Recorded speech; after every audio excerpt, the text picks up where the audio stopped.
வணக்கம் நண்பா. இந்த வீடியோ நம்ம டிஸ்கஸ் பண்ண போகிறோம்னு பார்த்தீங்கன்னா, நம்ம தலைவரோட 174ம் நம்ம கமல் அவர்களோட 238வது படத்தையும் வந்து இயக்க போகிறது வந்து நம்ம நெல்சன். இந்த படத்தோட ப்ரோமோ ஷூட்டை பற்றி இப்போ ஒரு அப்டேட் கிடச்சிருக்கு. அந்த அப்டேட்டை இந்த வீடியோ நம்ம டீலாக டிஸ்கஸ் பண்ண போகிறோம். அதுக்கு நீங்கள் இந்த சேனலுக்கு புதுசாக இருந்தால் இந்த சேனல் சப்ஸ்கிரைப் பண்ணி பெல் ஐக்கானை கிளிக் பண்ணி வச்சுக்கோங்க. வாங்க நம்ம வீடியோக்குள்ளே போகலாம். நம்ம கமல் ரஜினி ப்ராஜெக்டில் வந்து இப்போ நம்ம டேரக்டராக நம்ம நெல்சனை வந்து பிளான் பண்ணியிருக்கிறதா நம்ம சொல்லியிருந்தோம். இந்த படத்தோட ப்ரோமோ ஷூட்டை வந்து இப்போ வந்து நாளைக்கு வந்து நடத்த போகிறதா தெரியுது. இதுக்காக வந்து 2 செட் ஒர்க்கை வந்து போட்டிருக்காங்களாம். ஒன்று வந்து ஒரு ஹோட்டல் செட்டப்பாகவும், இன்னொன்று வந்து ஒரு மெக்கானிக் செட்டப்பாகவும் வந்து அமைச்சிருக்கிறதா தெரியுது. இது மட்டும் இல்லாமல் இந்த படத்தில் வந்து நம்ம அனிருத் அவர்கள் தான் மியூசிக் பண்ண போகிறதா வாய்ப்பு இருக்குது. அதனால் வந்து நம்ம ஜெயிலர் படத்தோட பார்ட் 2க்கு எப்படி வந்து ஒரு ப்ரோமோ வந்து செட் பண்ணாங்களோ அந்த மாதிரி ஒரு ப்ரோமோ வந்து நம்ம எதிர்பார்க்கலாம்.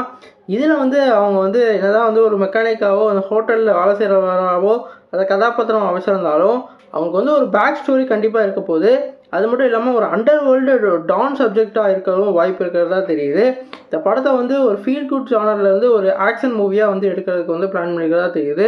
ஒரு ஃபுல் அண்ட் ஃபுல் வந்து ஆக்ஷன் மூவியாக இல்லாமல் ஒரு நல்ல ஒரு கண்டென்ட் உள்ள ஒரு படமாக இந்த படம் இருக்க வாய்ப்பு இருக்கிறதா தெரியுது. நம்ம நெல்சனோட ஸ்டைலில் இந்த படத்துலையும் டார்க் காமெடி கண்டிப்பாக வந்து ஒர்க் ஆகும்.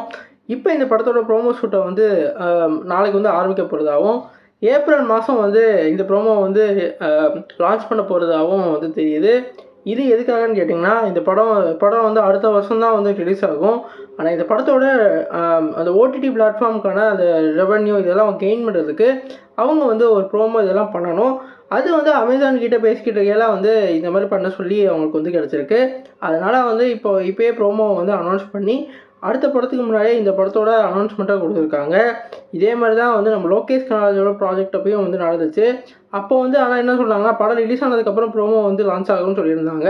ஆனால் அதுக்கப்புறம் 2 பேர்த்தில் கருத்து வேறுபாடு, அவர் கதை ஏதோ செட் ஆகலன்னு சொல்லி அவர் வந்து வெளியே வந்துட்டார்.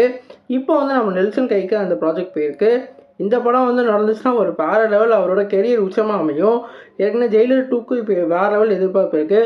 ஏன்னா அந்த படத்தில் ஷாருக் கானு, அதே மாதிரி நம்ம மம்பூட்டி, இவங்களாம் சிவராஜ்குமார்னு சொல்லிட்டு ஒரு பெரிய பட்டாளமே நடிச்சிருக்காங்க. அதனால் அந்த படம் வந்து கதையும் அந்த போன பாட் மாதிரி நல்லா இருந்ததுன்னா இந்த படமும் வந்து ஒரு வேறு லெவலில் வசூலை கேட்டும் அடுத்த படத்துக்கு எதிர்பார்ப்பு கிளம்பும். நீங்கள் சொல்லுங்கள் ஃப்ரெண்ட்ஸ், இந்த 2 படத்தோட எதிர்பார்ப்பு எப்படி இருக்குது? நம்ம கமல் ரஜினியை வந்து இவ்வளோ காலம் கழித்து வந்து சேர போகிறாங்க, அதை நெல்சன் ஏற்க போகிறாங்க. அதை பற்றி நினைக்கிறீங்க கமெண்ட் பண்ணுங்கள். இந்த ப்ரோமோ ஃபன் எலமெண்ட்டோட எப்படி இருக்க போகுதுன்னு சொல்லிட்டு கமெண்ட் பாக்ஸில் கமெண்ட் பண்ணுங்கள். புதுசாக சப்ஸ்கிரைப் பண்ணுங்கள். நன்றி.